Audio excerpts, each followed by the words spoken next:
사도행전 강의 20번째가 되었습니다. 반려견 키우시는 분들이 있으시죠? 반려견이 아주 작고 예쁜 반려견도 있지만 큰 개를 키우시는 분들도 있지 않습니까? 그런데 모든 사람이 키우는 아주 무서운 개 두 마리가 있다는 사실을 아십니까? 그 개가 무엇일까요? 무서운 개가 있죠. 진돗개인가요? 이 핏불 테리어라고 한번 물으면 그래서 사고가 많이 난다는 그런 뉴스도 들은 적이 있어요. 이런 개인가? 그 두 마리 개는 바로 편견과 선입견이라는 것입니다. 모든 인간이 편견과 선입견이라는 두 마리 개가 지키는 거대한 감옥 속에 산다는 것입니다. 이 두 마리 개를 통제할 수 있는 또 한 마리의 개가 있는데 이 개를 잘 키워야 된대요. 제가 어느 홈페이지에서 본 건데 그게 백문이 불여일견입니다. 미리 판단하지 말고 그래서 만나보고 경험하고 이해하려는 노력이 필요하다. 이런 이야기인 것 같습니다. 사도행전 10장은 오순절 성령 강림으로 교회가 시작된 이후에 한 5년에서 6년 정도가 지난 시점이었어요. 그동안 선교의 지경이 굉장히 많이 예루살렘 중심에서 굉장히 확장되어 가는 그런 형편에 있었습니다. 박해 때문에 비자발적으로 박해라고 하는 것 때문에 제자들이 온 유대로 사마리아로 사방으로 흩어지게 되었는데 그냥 피해 숨은 것이 아니라 사방으로 흩어져서 복음을 전하게 되었기 때문이라 하는 것입니다. 교회는 당시 유대인들이 잡종으로 여겨서 상종하지 않으려고 했던 사마리아인들을 형제로 받아들였습니다. 이 복음을 받아들였기 때문에 당신은 우리들의 형제입니다. 이렇게 인정을 해주었다는 것이죠. 그리고 지난주에 우리가 베드로의 모습에서 볼 수 있었던 것처럼 베드로가 무두장이의 집에서 유숙을 하게 되는데 이 무두장이는 죽음 동물의 사체, 가죽을 다루는 사람이었기 때문에 부정한 사람이었어요. 그런데 부정한 유대인들까지 자신의 형제로 받아들이고 있었다라고 하는 것입니다. 이것은 우리에게는 별일 아닌 것처럼 느끼지만 그 당시 유대인들에게는 아주 놀라운 일이었어요. 있을 수 없는 일들이 교회 안에서 이 복음을 통해서 이루어지고 있었다 하는 것입니다. 그래서 복음이 어떤 의미를 가지고 복음이 무엇인지 이것을 성도들이 알고 있었기 때문에 이렇게 선교의 지경이 급진적으로 유대인들이 부정하게 여기던 사람들까지 확장되고 있었다 하는 것입니다. 하지만 변화는 거기까지였다는 것입니다. 예수님께서 분명히 승천하시기 전에 제자들에게 하신 말씀이 있습니다. 성령을 받을 것인데 너희가 성령을 받으면 권능을 받을 것이고 예루살렘과 온 유대와 사마리아와 거기서 끝나는 것이 아니라 땅 끝까지 이르러 내 증인이 될 것이다. 이렇게 말씀을 하신 적이 있지 않습니까? 그러니까 사마리아, 온 유대 여기가 끝이 아니라 그 경계를 넘어서 이방인들에게까지 복음이 전파될 것이다. 그리고 너희는 그 일을 감당해야 한다라고 말씀을 하셨던 것입니다. 제자들이 이것을 알았을까요? 예수님으로부터 직접 들었으니까 너무나 잘 알고 있었죠. 제자들은 지금까지 지역적, 종교적, 그리고 문화적 경계들을 넘어서 급진적으로 복음을 전해왔지만 아직 이방인이라는 경계를 넘어서고 있지는 못했다는 거예요. 왜 그랬을까요? 유대 그리스도인들 안에 이방인들에 대한 뿌리 깊은 편견이 자리 잡고 있었기 때문인 것입니다. 하나님께서는 이스라엘 백성들을 선택하시고 그래서 선택받은 민족이라고 부르잖아요. 열방을 향한 제사장 나라로 삼으시기를 원하셨다라고 하는 것입니다. 계획이 있는 거예요. 하나님께서 선택 그 자체가 목적이 아니라 열방을 향한 제사장 나라로 삼으시는 것, 이것이 하나님의 선택의 목적이었다는 것입니다. 그래서 구약의 예언들을 보면 이스라엘 백성들만 구원을 받을 것이다. 이게 아니고 여러 군데에 열방을 하나님께서 모으실 것이고 열방의 하나님을 아는 지식으로 말미암아 그들을 구원하실 것이다. 이런 예언의 말씀이 도처에 나온단 말입니다. 그래서 물이 바다를 덮음같이 하나님을 아는 지식이 온 세상 가득할 것이다. 이런 말씀도 나온다는 것입니다.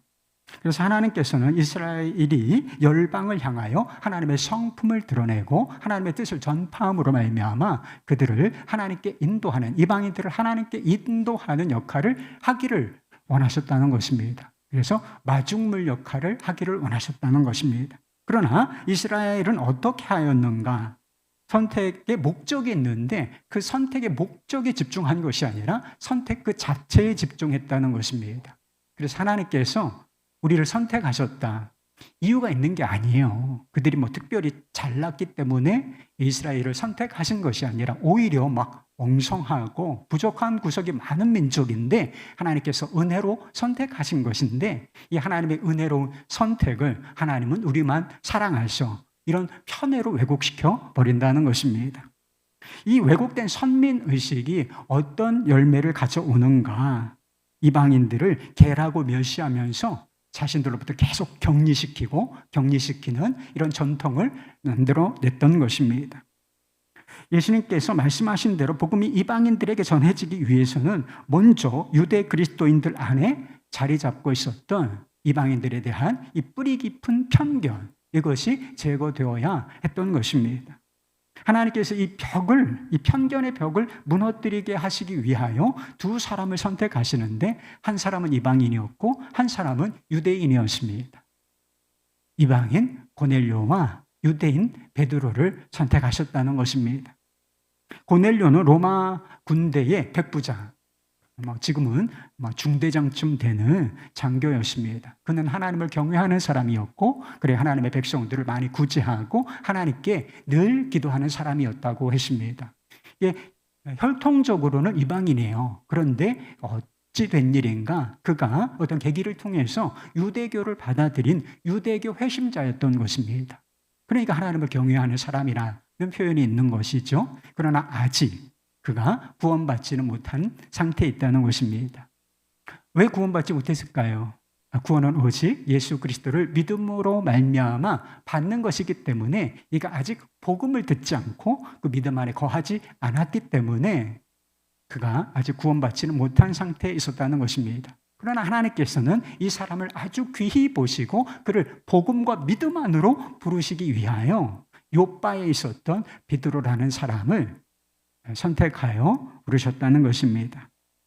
고넬료에게는 환상 중에 하나님의 사자가 나타나서 요바의 베드로라고 하는 사람이 있는데 그를 가서 청하라 이렇게 말씀하셨고 베드로에게는 하나님께서 아주 특이한 환상 하나를 보여주신다는 것입니다. 하늘이 열리고 큰 그릇 같은 것이 내려오는데 그 그릇이 보자기 모양이라고 했습니다. 막 다 둘러싸는 큰 보자기 모양이 쭉 하고 내려오는데 거기에는 각종 네 발 달린 짐승, 기어다니는 것, 그리고 공중에 나는 것, 새 이런 것들이 다 이렇게 총집합되었다라고 하는 것입니다.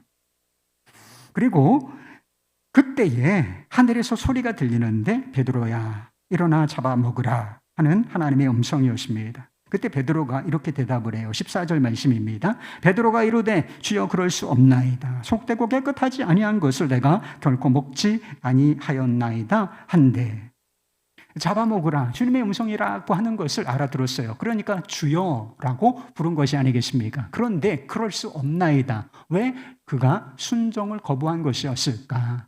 이 보자기 안에 여러 짐승들이 있었는데 거기에는 유대교인들이 먹지 못하는 부정한 짐승이 포함되어 있었기 때문이라는 것입니다.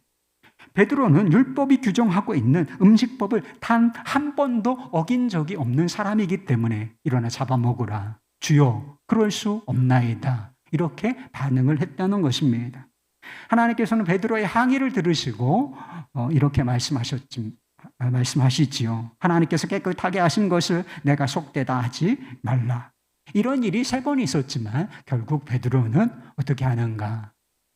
주여 그렇게 하겠습니다. 그런 순종을 결단하는 것이 아니라 주여 그럴 수 없나이다. 이렇게 3번씩이나 끝내 순종을 거부하는 모습을 보여준다는 것입니다. 베드로는 십자가 복음을 아는 사람이었습니다. 그리고 지금까지 십자가 복음을 사방을 돌아다니면서 전하는 그런 사람이었죠. 그래서 오순절 성령 강림 이후부터 예수 그리스도의 피로 말미암아 너희들이 구속을 받을 것이고 죄 사함을 받아 성령을 선물로 받아 하나님의 자녀가 될 것이다.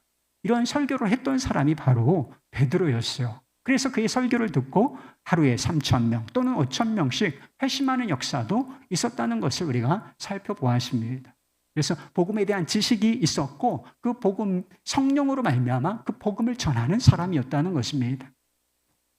예수 그리스도께서 율법의 완성이 되시고 그리고 사람이 깨끗한 음식을 먹어서 깨끗해지는 것이 아니라 예수 그리스도를 믿음으로 깨끗함을 받는다는 사실을 잘 알고 있었어요.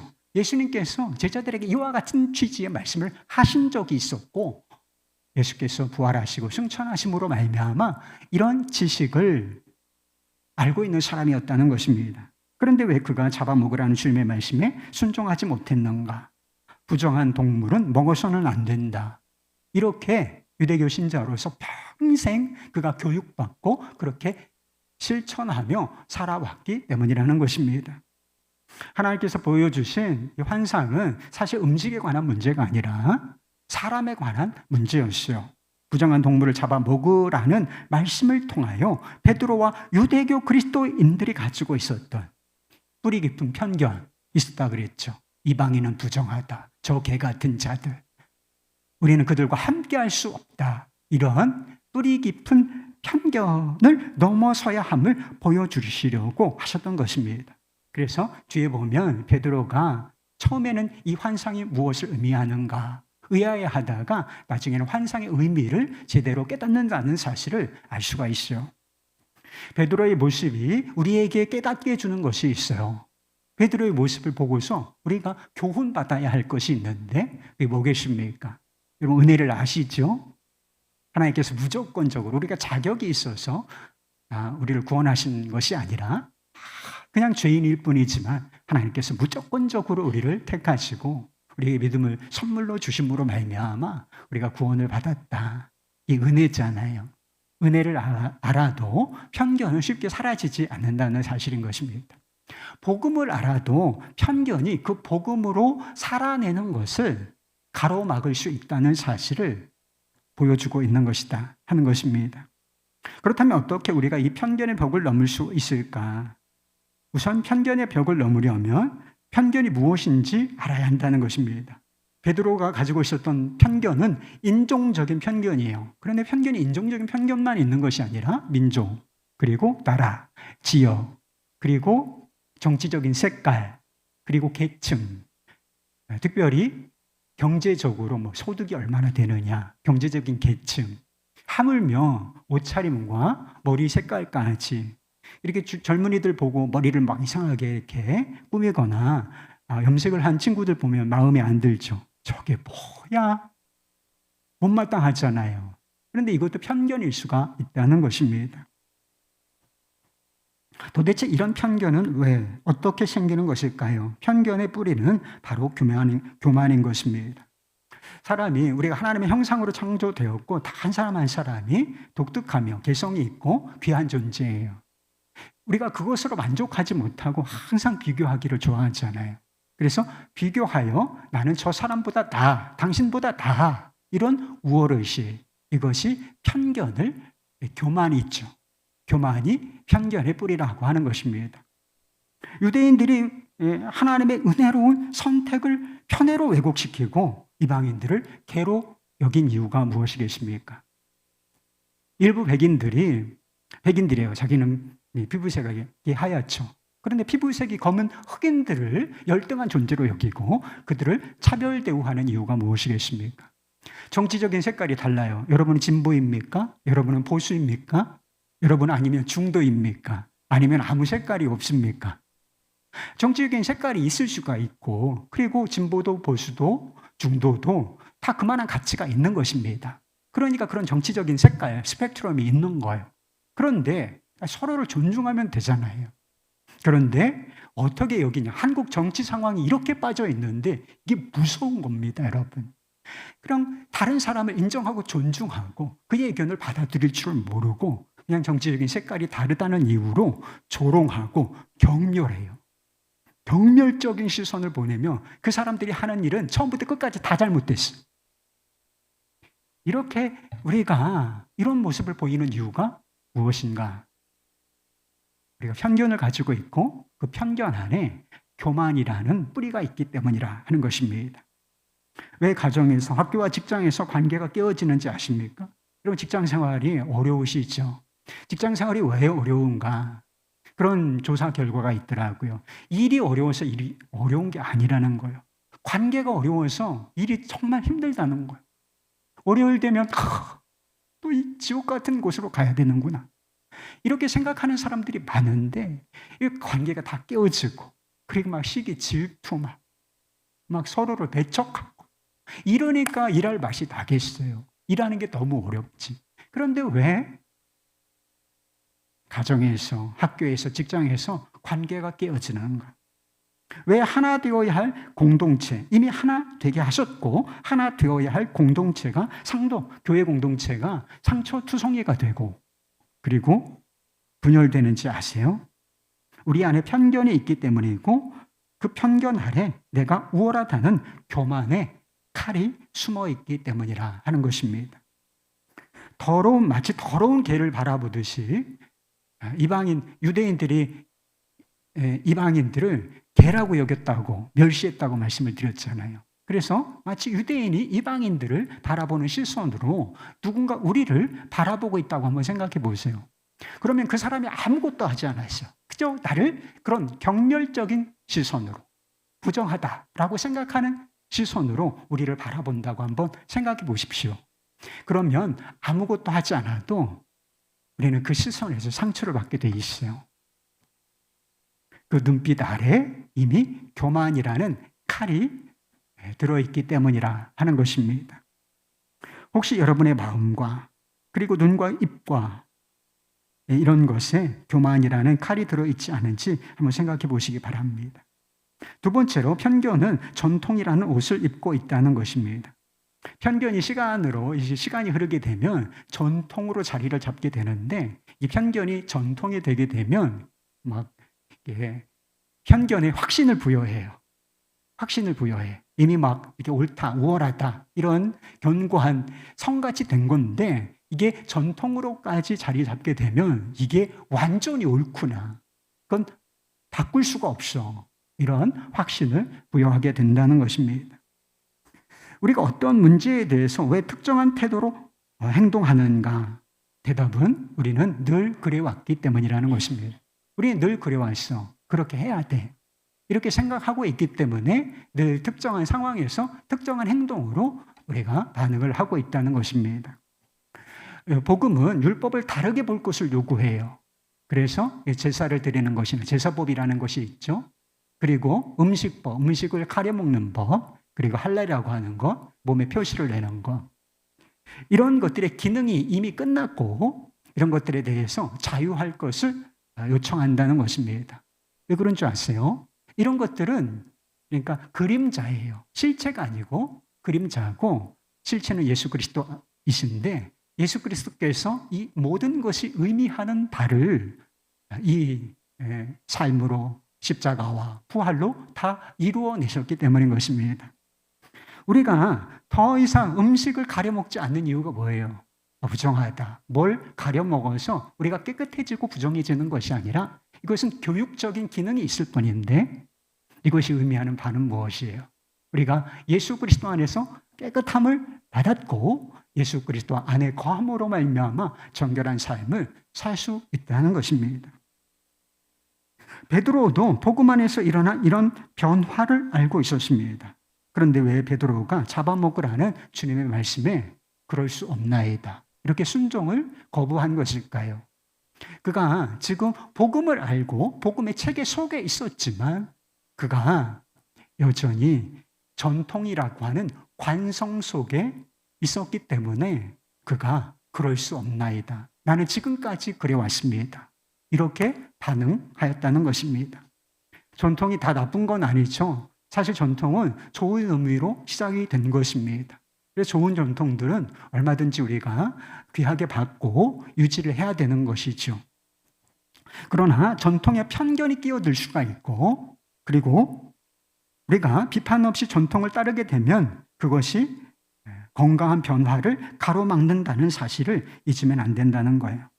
지금은 우리가 오늘도 그랬지만 예배를 시작하기 전에 먼저 사도신경을 고백하고 찬양을 시작함으로 예배를 드립니다. 그런데 한동안 한 5, 6년 정도는 사도신경을 아예 2부 예배 때는 하지 않았어요. 1부 때는 하지만. 그런데 언젠간 사무실로 전화가 왔다는 이야기를 들었어요. 왜 그 교회는 예배에 참여하시고 돌아가신 어떤 다른 교인이시죠? 왜 그 교회는 예배 때 사도신경을 하지 않느냐? 이런 질문을 하셨다는 것입니다. 벌써 질문에 어떤 느낌이 들어있어요? 그 교회는 이상한 교회 아니냐? 벌써 이런 느낌이 들어있는 것이 아니겠습니까? 사도신경, 예배 때에 사도신경을 고백하는 것은 유익한 점이 있어요. 그러니까 많은 교회들에서 사도신경을 고백하고 있는 것이 있죠.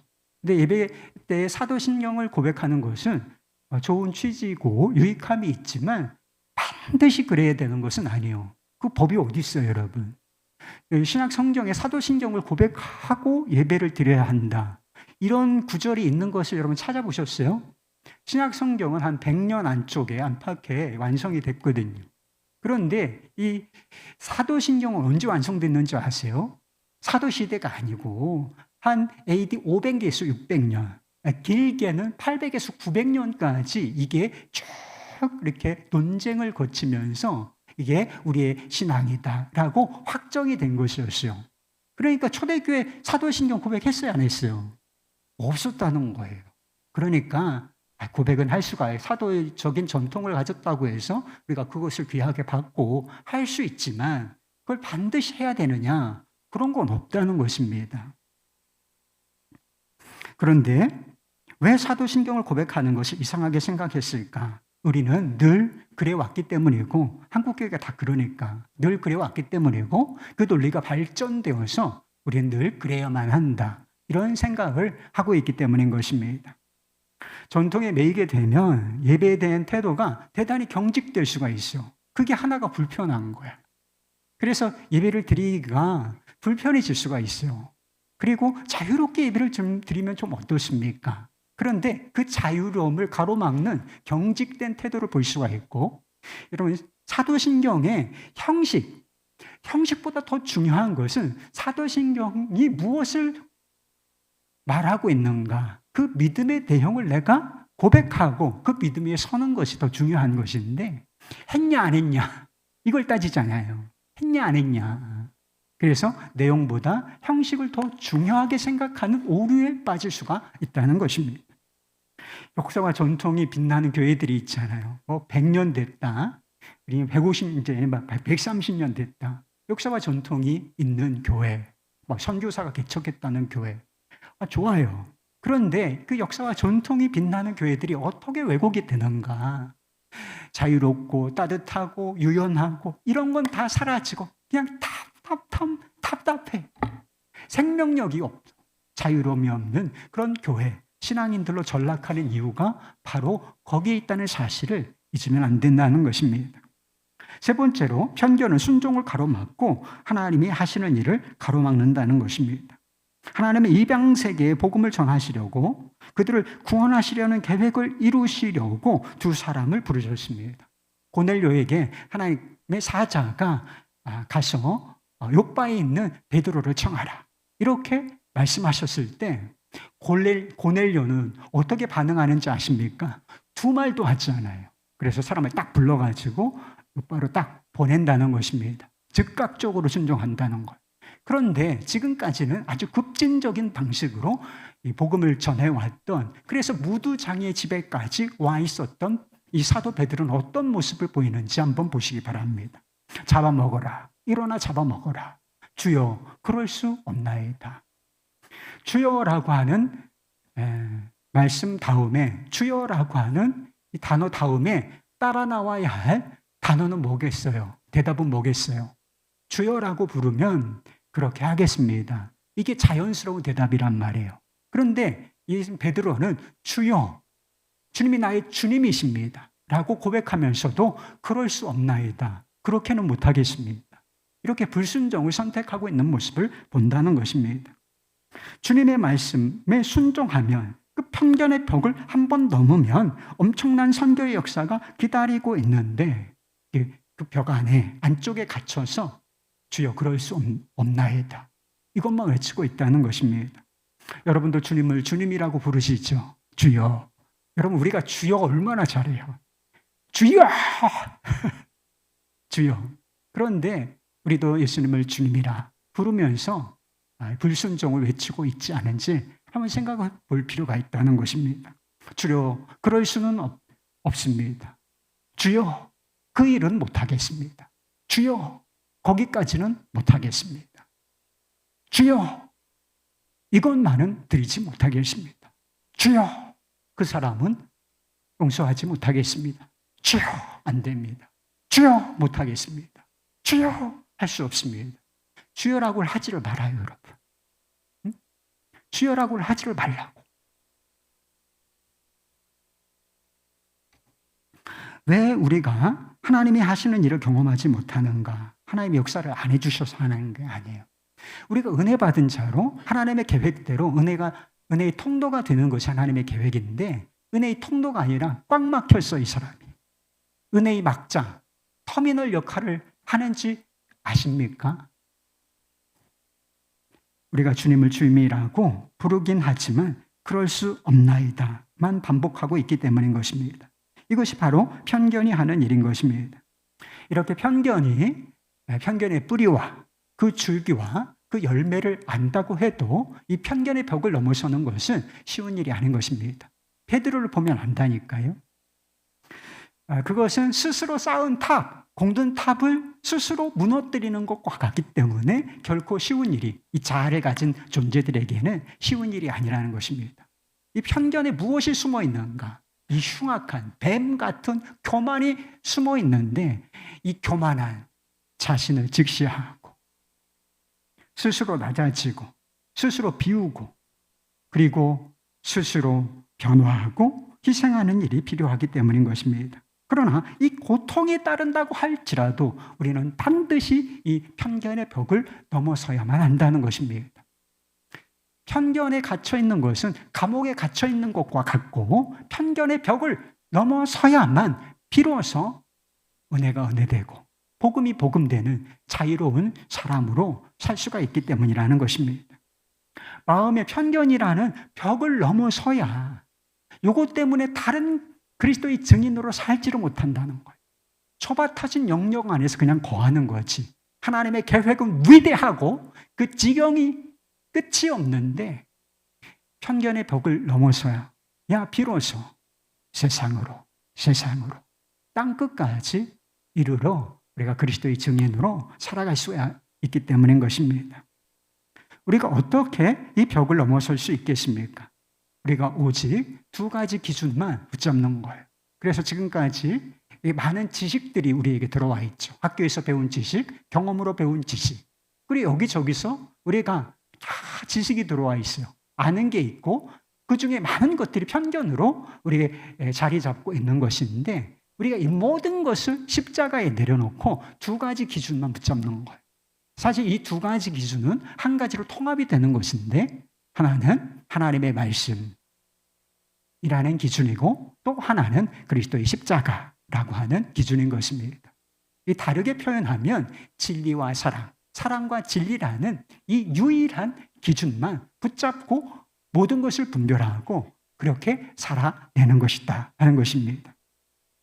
베드로가 그럴 수 없다라고 항변할 때 하나님께서 말씀하셨죠. 하나님께서 깨끗하게 하신 것을 내가 속되다 하지 말라. 베드로는 보자기 안에 있는 짐승들을 부정하다고 생각했지만 하나님께서 깨끗하다 하시면 깨끗한 거예요. 다른 기준은 있어요, 없어요? 보자기 안에는 부정한 짐승들이 들벅들벅하네. 그런데 하나님은 그것은 깨끗하다. 하나님이 깨끗하게 하셨다. 이렇게 말씀을 하셨다는 거예요. 그래서 누구 판단이 옳습니까? 부정합니다. 이 판단이 옳아요. 깨끗하다. 이 판단이 옳습니까? 우리가 어떤 기준을 취해야 되겠나요? 하나님이 깨끗하다 하시면 깨끗한 것입니다. 그 기준은 다른 기준은 없다. 그 기준을 붙들어야 한다는 것입니다. 여러분 다 우리가 부정한 죄인들이잖아요. 이방인에다가 우리도 이방인이잖아요. 그리고 우리도 다 다 죄인들, 부정한, 하나님께 용납받을 수 없는 부정한 죄인들 아니었겠습니까? 그런데 우리가 어떻게 구원을 받을 수 있었나요? 하나님께서 그리스도 안에서 우리를 깨끗하다 하셨기 때문인 것입니다. 우리가 실제로 깨끗하지 못한 구석이 있죠. 한 주간 살면서 여러분 부정한 일을 하신 적이 있을 거예요. 하나님 뜻에 합당하게 살지 못하는 것이 있을 것입니다. 그건 부정한 것입니다. 그래서 실제로 우리가 부정하지, 깨끗하지 못한 구석이 있고 우리 자신도 그것을 인식하며 사단은 그것을 빌미로 참소하고 저거 죄인입니다. 저거 또 죄 지었습니다. 주님께 용납받기 합당하지 않은 자입니다. 하나님께 참소하고 별짓을 다해도 우리는 깨끗한 자예요. 왜 그런지 아세요? 하나님께서 깨끗하다 하시면 깨끗한 것이기 때문입니다. 다른 기준, 다른 가능성은 아예 없어요. 하나님께서 그리스도 예수 안에 있는 우리를 예수로 말미암아 깨끗하다 하셨으면 별짓을 다해도 우리 자신이 침체되고 사단이 참소하고 별의별 도전과 무너뜨리려고 하는 시도가 있어도 깨끗하다. 이게 우리의 믿음이어야 하는 것입니다. 하나님께서 부정한 우리를 깨끗하게 하신 방법, 그것이 바로 십자가였던 것입니다. 다른 기준, 다른 가능성은 없어요. 그러니 우리는 오직 이 기준만 붙잡고 살면 되는 것입니다. 사무엘 무호 선교사님이 있는데 이 사무엘 무호 선교사님의 삶을 이렇게 다큐멘터리로 만든 그런 프로그램이 있어요. 조선시대에 백정이라는 사람들이 있었죠. 백정이라는 사람은 인간 취급을 못 받았던 사람들이에요. 짐승만도 못한 대접을 받은 사람들. 빌어먹는 거지들도 있잖아요. 빌어먹는 거지가 얼마나 사람들에게 무시당했겠어요. 그런데 이 백정들은 빌어먹는 거지들에게조차 무시당하는 그런 부류의 사람들이었다는 것입니다. 그런데 사무엘 무호 선교사가 백정들에게 전도를 시작했는데 한 번도 인간 대접을 받은 적이 없어. 이 사람들에게. 그런데 난생 처음 인간 대접을 해주고 따뜻하게 대우해주는 그 선교사님이 너무 감사해서 많은 백정들이 교회에 나오기 시작했다는 것입니다. 그런데 그때부터 교회에 문제가 생기기 시작했다는 것입니다. 먼저 복음을 받아들인 양반들이 있었는데 이 양반들이 백정들과 함께 예배드리기를 거절했기 때문이라 하는 것입니다. 그들은 교회를 떠났다는 것입니다. 백정과 섞일 수는 없다. 이런 이유 때문이었다는 것입니다. 그런데 어느 날 양반들이 무호 선교사를 찾아왔다는 거예요. 우리가 잘못했습니다. 다시 예배에 참석하겠습니다. 그러나 조건이 있습니다. 양반들은 상석에 앉고 백정들은 저 뒤에 따로 앉게 해주십시오. 그러면 우리가 다시 나와서 예배를 드리겠습니다. 무호 선교사님이 이것을 허용했을 것 같아요? 그렇지가 않죠. 당연히 거절했고 이 양반들은 다시 교회를 나갔다는 것입니다. 양반들은 자기들만의 예배처를 세워서 거기서 따로 예배를 드렸다는 것입니다. 그런데 얼마 후에 아주 놀라운 일이 일어나기 시작했다는 거예요. 양반들이 성경이 있었잖아요. 양반들이 스스로 이 성경 공부를 시작을 하면서 복음의 진리를 깨닫게 된 거예요. 복음은 신분의 차이가 없다는, 복음에는 신분의 차이가 없다는 것을, 남녀의 차이가 없고 주인과 종의 차이가 없고 사람들이 무시하고 천시하는 이 쌍놈, 천민, 그리고 노비와 백정들까지도 똑같이 하나님의 형상을 입은 귀한 존재로 여겨준다라고 하는 사실을 깨닫게 되는 것입니다. 그래서 이 진리를 깨달은 양반들이 다시 무호 선교사를 찾아왔어요. 선교사님, 우리도 그들과 함께 예배를 드리겠습니다. 그렇게 처음으로 신분제라고 하는 초롱상 같은 이 벽을 깬 교회, 편견이라는 벽을 넘어서 자유롭고 아름다운 연합을 이루어낸 교회, 그 교회가 지금의 승동교회입니다. 여러분, 우리가 붙들고 살 다른 기준은 없어요. 오직 하나님의 말씀, 오직 복음, 오직 예수, 오직 십자가만 붙들고 사실 수 있기를 바랍니다. 그 유일한 기준은 진리와 사랑, 사랑과 진리, 이 유일한 기준만 붙들고 편견의 벽을 넘어 하나님이 복음 안에서 허락하시는 자유를 누리며 살아가실 수 있기를 바랍니다. 그리고 모든 존재하는 벽을 허물어뜨린 그리스도의 십자가, 이 복음의 증인으로서 살아가실 수 있기를 간절히 축복합니다.